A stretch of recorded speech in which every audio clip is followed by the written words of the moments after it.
Et les fonctions logarithmes, les fonctions exponentielles, ce sont des fonctions qui sont très utilisées dans d'autres domaines, comme la chimie, la biologie, la démographie, l'économie. Parfois, en démographie, vous entendez parler d'une croissance, d'une population à croissance exponentielle. Et ici, le mot exponentiel, c'est vraiment avec son plein sens. C'est vraiment à des chiffres, à des grands chiffres. Et c'est la manière la plus simple au fait de représenter des grands nombres avec peu d'expressions mathématiques. Donc, sans trop tarder, nous allons démarrer avec ce module en commençant par définir ce que c'est qu'une fonction exponentielle. Donc, la définition.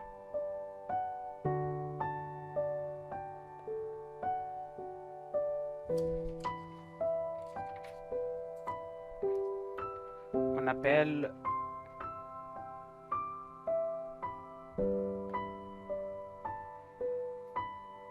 fonction exponentielle népérienne parce que ça vient de Neper, John Neper. L'application réciproque.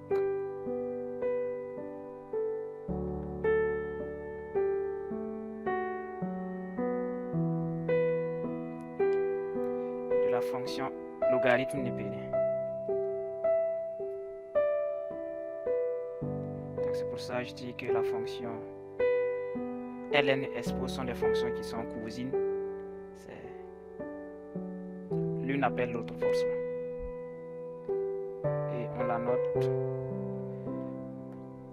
expo pour expo ou bien e tout court. Donc c'est une façon de noter la fonction logarithme, la fonction exponentielle népérienne. Et ça on peut le démontrer ici. Parce que si on a y égale à expo de x, cela implique que ln de y est égal à x. Donc, la bijection réciproque de ln de x donne expo de x. ln de y égale à x, expo x égale à y. Donc, c'est vraiment une bijection réciproque.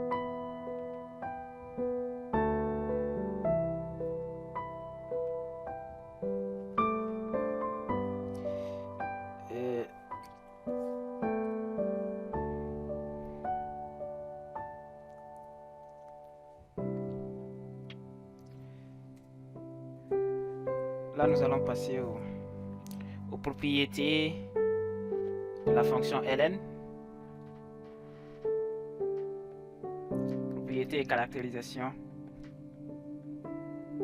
Et là, ici, vous verrez pas mal de similitudes avec la fonction ln de expo x.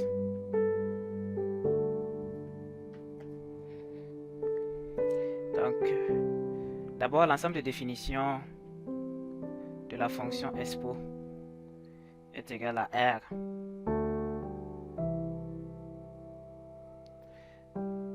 Parce que expo de moins 1, ça existe, expo de moins 2, ça existe, expo de plus 2, expo de plus 4, ainsi de suite. Donc tout nombre qui est élément de R est élément de l'ensemble de définitions de la fonction expo de x.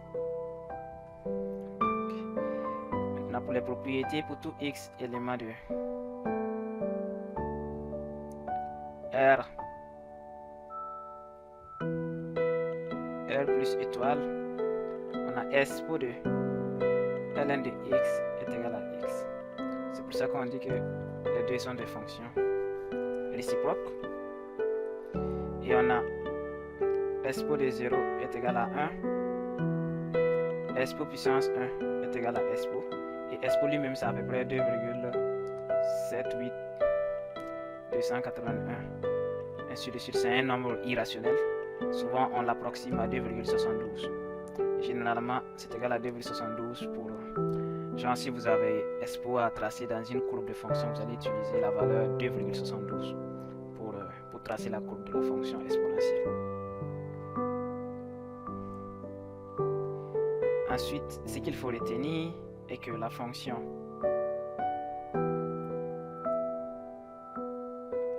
expo x est strictement croissante, tout comme la fonction ln de x.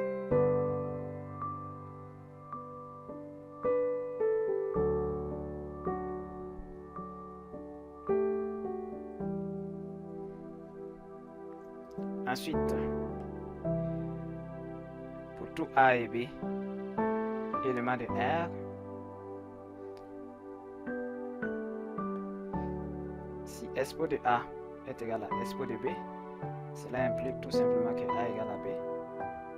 Et si expo de A est inférieur à expo de B, cela implique également que A est inférieur à B.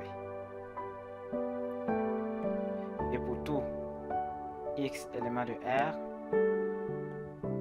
expo de x est toujours supérieur à 0. Vous n'allez jamais trouver un expo de x inférieur à 0. L'expo de x est toujours positif. Donc, ce qu'il faut retenir. Toujours positif. Et jamais nul aussi. Donc, positif est différent de 0. Expo de x ne peut jamais s'annuler. Donc, ce qu'il faut retenir. Et pour les propriétés d'addition, de soustraction, pour tout A et B éléments de R, on a que expo de A plus B, c'est égal à expo de A multiplié par expo de B. Et expo de moins B est égal à 1 divisé par expo de B. Et le dernier, expo de A moins B est égal à expo de A divisé par expo de B.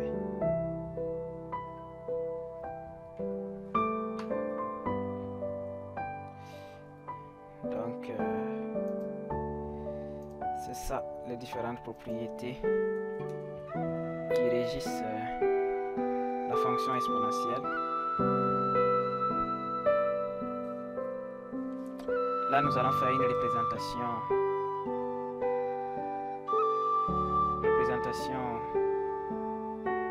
graphique de la fonction expo de x. Toujours avec le repère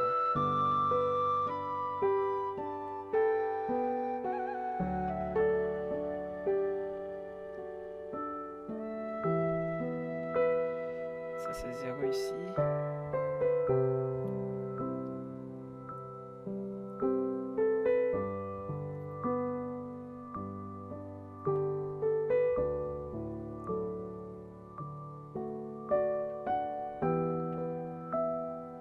Et là ici, c'est expo environ 2,72.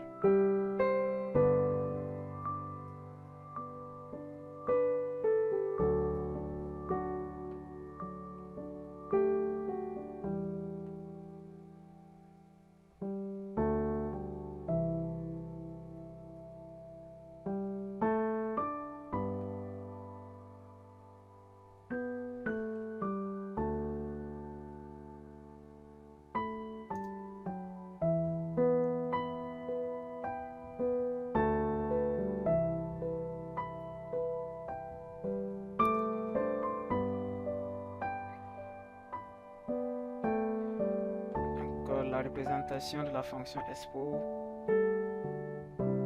comme ça, expo de x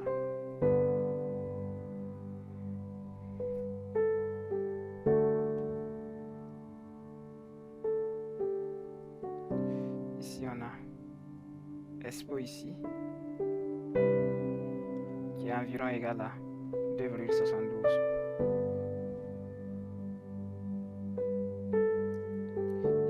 Expo de 0 qui est égal à 1. C'est la fonction exponentielle comme ça. Et là, vous voyez la représentation graphique. La fonction exponentielle est toujours positive. Elle n'est jamais négative, donc c'est toujours positif.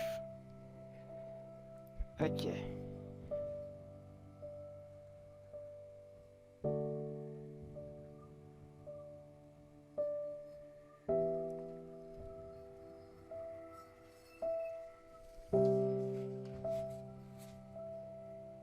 Là maintenant nous passons aux équations et inéquations avec les fonctions exponentielles.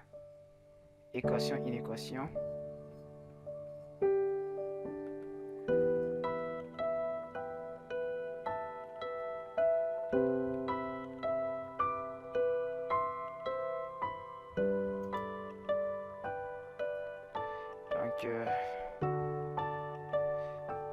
les équations de la forme S pour U de X est égal à A,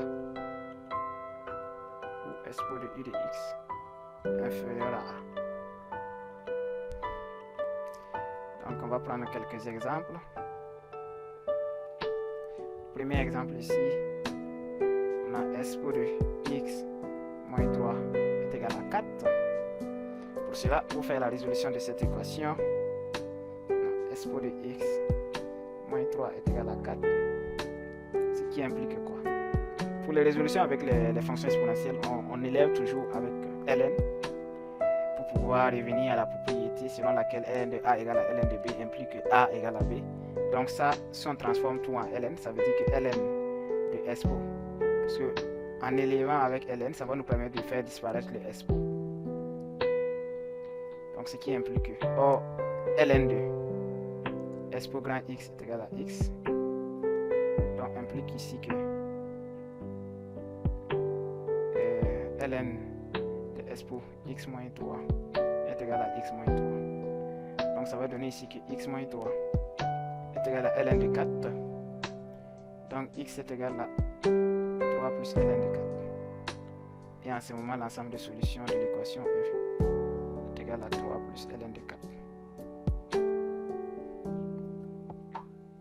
Ici, on n'a pas besoin de calculer les domaines de validité parce que son ensemble de définition S pour 2 de S pour est égal à R.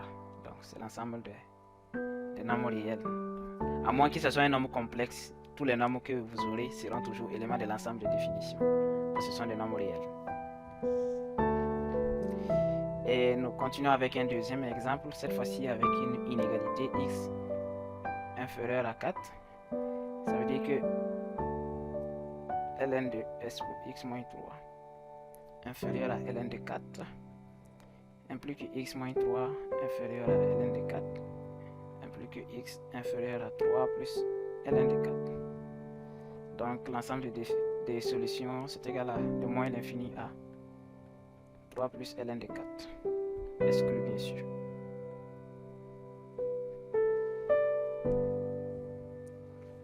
Donc ça conclut la partie équation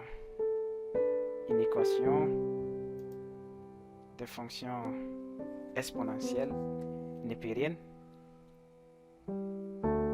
Et là nous allons voir les calculs des limites, les limites usuelles avec les fonctions logarithmes népériennes, avec les fonctions exponentielles, Donc calcul de limites.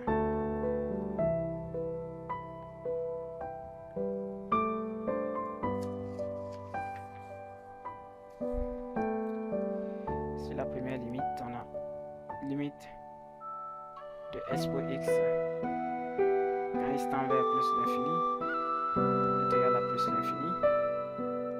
Ensuite, limite de S pour X quand x tend vers moins l'infini est égal à 0. Ensuite, la limite de S pour X sur X quand x tend vers plus l'infini. Cette fois-ci, ça donne pas 0 comme pour ln, mais ça donne l'infini parce que la fonction S pour X croît plus vite que X. C'est pas pour rien on dit exponentielle, donc c'est vraiment une croissance exponentielle comme son nom l'indique. Donc ça croît plus vite que la fonction x elle-même. C'est pour ça que la limite de S pour X sur X, ça donne l'infini quand x tend vers l'infini. 4. Limite de x S pour X quand x tend vers moins l'infini est égal à 0. Et 5 ici, limite S pour X moins 1 sur X quand x tend vers 0 est égal à 1. Ça c'est le taux de variation, ce n'est rien d'autre que le taux de variation parce que limite de S pour X moins 1 c'est comme c'était limite de S pour X moins S pour de 0. S pour de 0 est égal à 1, donc divisé par X moins 0, ça revient au taux de variation, donc ça donne la dérivée. S pour de X prime ça fait S pour de X, donc E à la puissance 0 ça va donner 1. C'est pour ça que la limite ici de S pour X moins 1 sur X est égal à 1 quand X tend vers 0. Ça, ce sont les limites assez usuelles que vous aurez à rencontrer lors des exercices. Nous passons rapidement avec les dérivés, calcul des dérivés.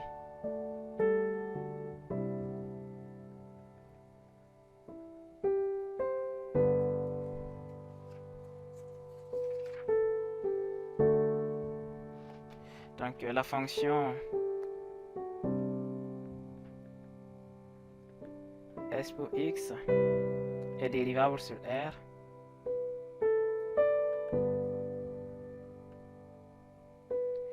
et elle est égale à sa dérivée. Ça veut dire elle est égale à sa dérivée elle-même. C'est pour ça s pour de x' c'est égal à s pour de x. Ce qui veut dire tout simplement que s pour de x' est égal à s pour de x. Donc c'est vraiment les fonctions, j'aime bien les fonctions exponentielles parce que les dérivées et les primitives sont assez simples à calculer par rapport aux autres fonctions. Donc ici, pour tout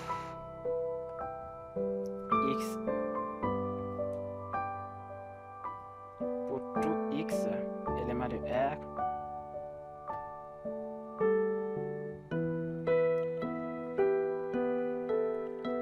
on a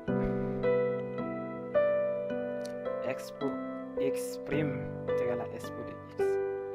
Et ensuite, s pour de u, le tout prime, c'est égal à ux prime fois s pour de ux.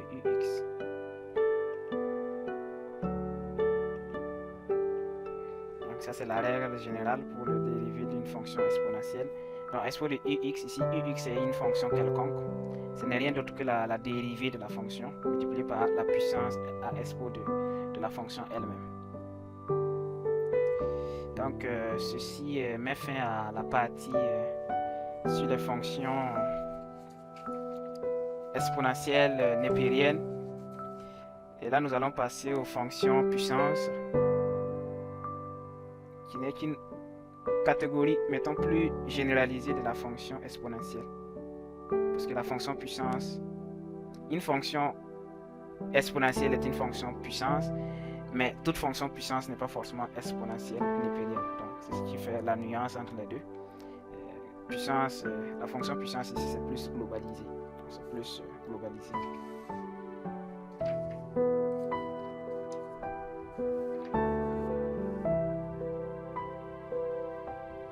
Passons à la définition d'une fonction puissance. Si A étant un réel strictement positif, c'est-à-dire supérieur à 0, et alpha un nombre réel quelconque,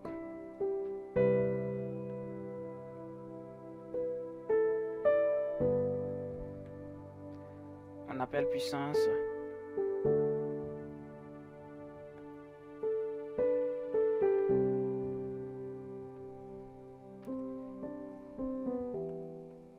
de A d'exposant alpha noté A puissance alpha défini par donc une autre façon d'écrire A puissance alpha, c'est que c'est égal à S pour de alpha fois ln de A.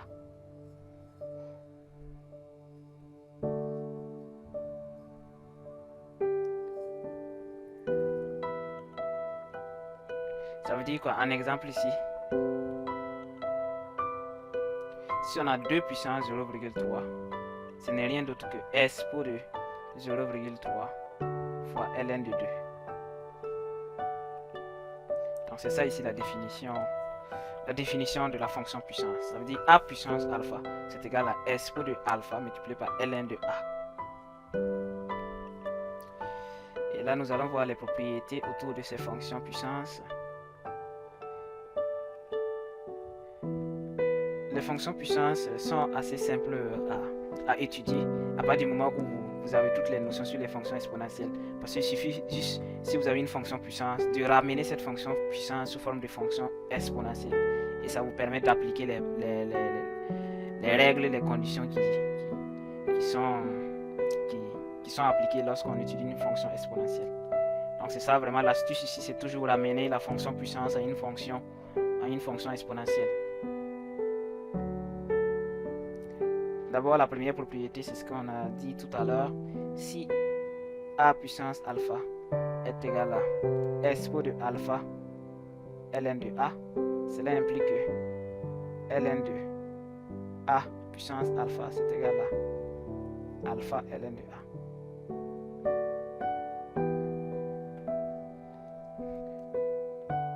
Ensuite, la deuxième propriété, on a a puissance alpha multiplié par b puissance alpha, c'est égal à ab et tout à la puissance alpha. Troisième propriété, si on a a puissance alpha multiplié par b puissance bêta, ça va donner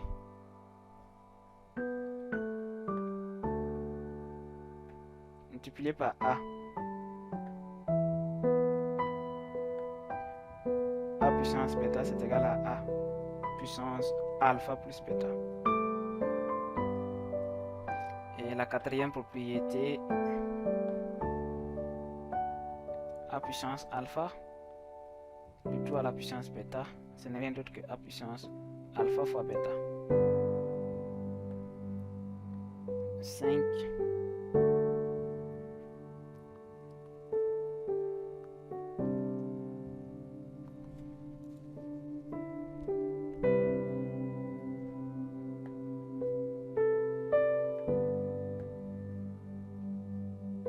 On a a puissance alpha divisé par b puissance alpha, ce n'est rien d'autre que a divisé par b de toute puissance alpha. Et la dernière propriété, a alpha sur a bêta est égal à a alpha moins bêta. Donc ça c'est les propriétés qui régissent la fonction puissance. Donc tout au long de cette partie, nous allons étudier la fonction puissance sous la forme a puissance x. Ça c'est appelé quoi? Fonction expo de base a. Népérienne, c'est de base e, tout simplement parce qu'on remplace a. En ce moment, a égale à e, ce qui va donner ici e expo x. Donc ici, c'est encore plus général.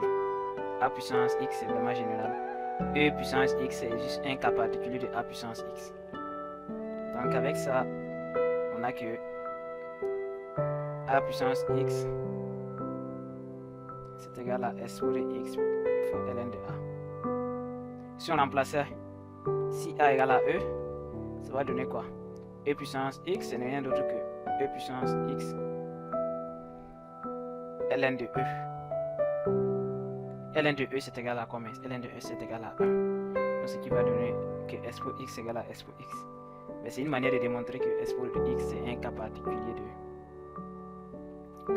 de la fonction puissance a sur x, a puissance x.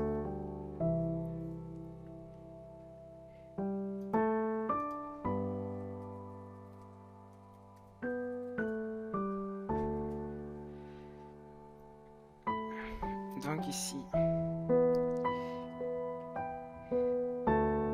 les propriétés sur la fonction, si a est compris entre 0 et 1,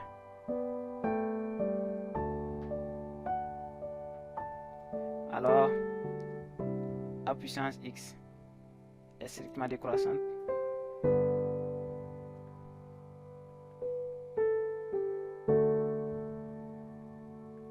Mais si a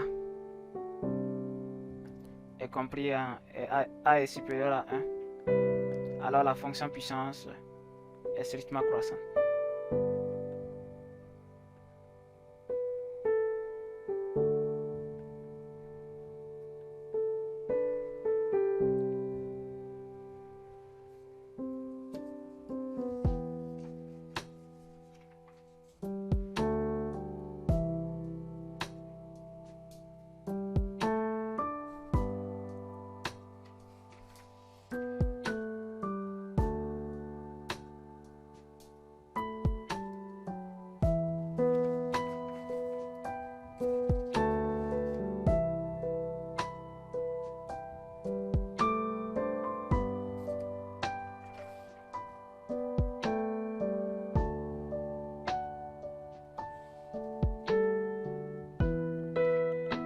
Et là, nous allons passer au calcul des limites.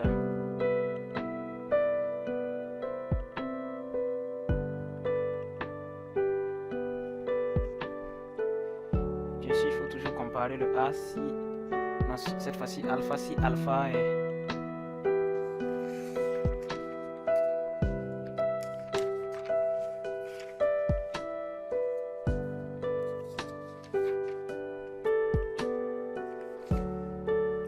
si alpha est supérieur à 0, alors la limite de x puissance alpha quand x tend vers 0 est égale à 0 et la limite x alpha quand x tend vers plus l'infini est égal à plus l'infini. Donc ça c'est si alpha est supérieur à 0. Maintenant si alpha est inférieur à 0, alors la limite de x alpha quand x tend vers 0 est égal à plus l'infini et la limite de x alpha qui tend vers plus l'infini est égal à 0.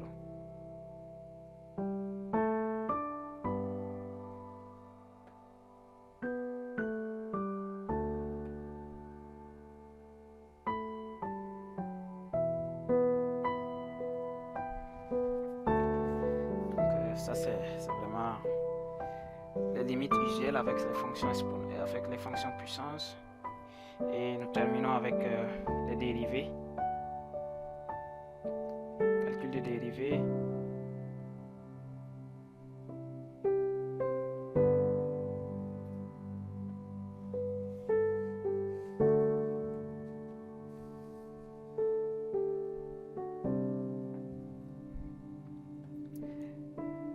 Si on a une fonction u à la puissance alpha, sa dérivée c'est égal à alpha fois u prime fois u alpha moins 1.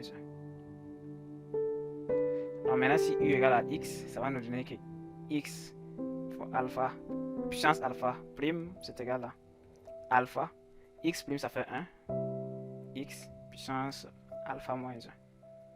Donc ça c'est simple à déterminer comme calcul de dérivée de fonctions puissance. Donc ceci met fin à la partie sur les fonctions exponentielles et fonctions puissance.